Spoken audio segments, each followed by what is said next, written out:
बिलाल कियानी साहब, पीडीएम बनी, इन्होंने डिनाई किया, इन्होंने कहा कुछ नहीं होगा, ये सारे चोर इकट्ठे हो गए, ये हो गया वो हो गया, but they were taken down. आप लोगों ने कामयाबी से इन्हें गिरा दिया। अभी भी अलायंस बन गया है, आप जितना मर्जी डिनाई करें, कहीं ऐसा तो नहीं कि आपको भी दिल में पता है कि वही रिपीट टेलीकास्ट होने वाला है 2 साल बाद?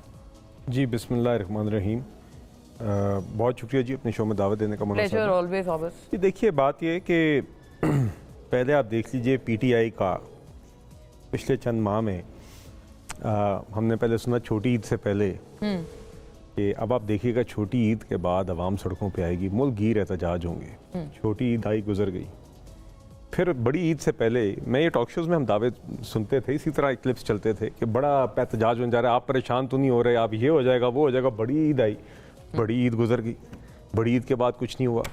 उसके बाद फिर हमने देखा कि वो बिल्कुल नुचड़ के एक भूख हड़ताली कैंप जो एक दरी लगी हुई है पार्लियामेंट के बाहर, उस श्रिंक होके वहाँ तक पहुँच के, और वो दरी के अंदर भी 3 लोग बैठे होते हैं और हर दूसरे दिन पैकेज वहाँ पे आपके मीडिया वालों का बन रहा होता है कि यहाँ पे भूख हड़ताल में कोई पीटीआई के लोग क्यों नहीं आते। तो देखिए ये तो, और वो भी भूख हड़ताल जो थी वो हकीकतन एक डाइट प्लान था, जो कि वो लंच के बाद आगाज होता था, डिनर से पहले रैप अप हो जाता था। तो ये तो हकीकत है, डाइट प्लान भी इससे लंबा चलता है डॉक्टर साहब। तो बहरहाल हाँ। देखिए ये तो हकीकत है उसकी। देखिए जहाँ तक बात है ऑपोजिशन जमातें आपस में मिली हैं, ठीक है जी, उनका एक व्यू पॉइंट ज़रूर है, बट हमारी हुकूमत जी देखिए अपना काम कर रही है। बिलाल साहब, जो वादों की खिलाफ वर्जी है वो तो हम सब ने देखी ना। अभी आप लोग बहुत खुश थे, जमाते इस्लामी को आप लोगों ने उठा दिया और उनके साथ मामला तय हो गए, वो भी मिल गए इनके साथ आके। और नहीं देखिए मोना साहब, मैं जरा उस बारे में एक बात, क्योंकि आपने इंट्रो में बात की थी, मैं उसको जरा क्विकली एड्रेस कर लेता हूं। जी जरूर। देखिए जो बात जमात इस्लामी कह रही है ना, बात है जो शहबाज शरीफ साहब उनसे पहले कह रहे हैं। हमने उनको यही बताया कि चाहे वो सैलरी क्लास का मामला हो, चाहे वो बिजली के बिल कम करने का मामला हो, ये तो वो इश्यूज हैं जो शहबाज शरीफ साहब और हमारी हुकूमत ऑलरेडी इस पर काम कर रही है, तो इस पर कोई डिसएग्रीमेंट नहीं है। मगर ये चीज़ें देखिए प्रैक्टिकली करना, बातें करने वाले बड़े थे। अगर आज मुल्क के अंदर किसी हुकूमत ने कभी कोई काम किया, मसाइल हल किए, वो हमारी है।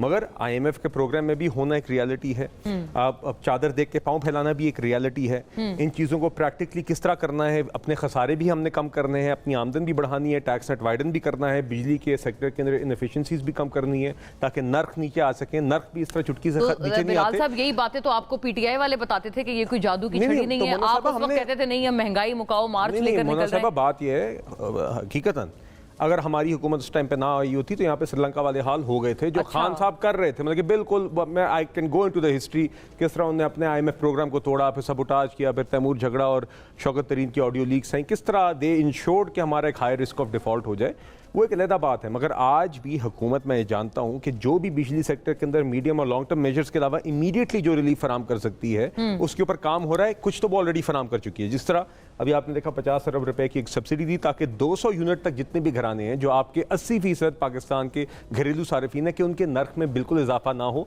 अभी भी जो टोटल ओवरऑल नर्क में इजाफा हुआ है उसमें उनको प्रोटेक्ट किया है। मगर इसके आगे भी अगर ओवरऑल नर्क में जो कमी आ सकती है उसका जायजा लिया जा रहा है और हुकूमत जो भी प्रैक्टिकली इकदाम उठा सकती है, अब प्रोग्राम को भी इंटैक्ट रखते हुए, अपनी फिजिकल स्पेस को भी देखते हुए, लोगों की जेब में भी आसानी करने के लिए। मगर ये मैं कहने का मकसद ये कि ये इकदाम हुकूमत वैसे भी ले रही है। हाफिज साहब चले ठीक है, एक इशू को हाईलाइट कर रहे थे, वो उनकी मर्जी है, मगर हरगिज़ ऐसा नहीं है कि क्योंकि उन्होंने धरना किया तो ऐसी इशू है। अच्छा, इसके ऊपर हुकूमत उससे पहले ही काम कर रही थी और इंशाल्लाह हमारी पूरी कोशिश है कि इसके अंदर कोई प्रैक्टिकल नताइज नजर आए जी आगे। सेनेटर साहब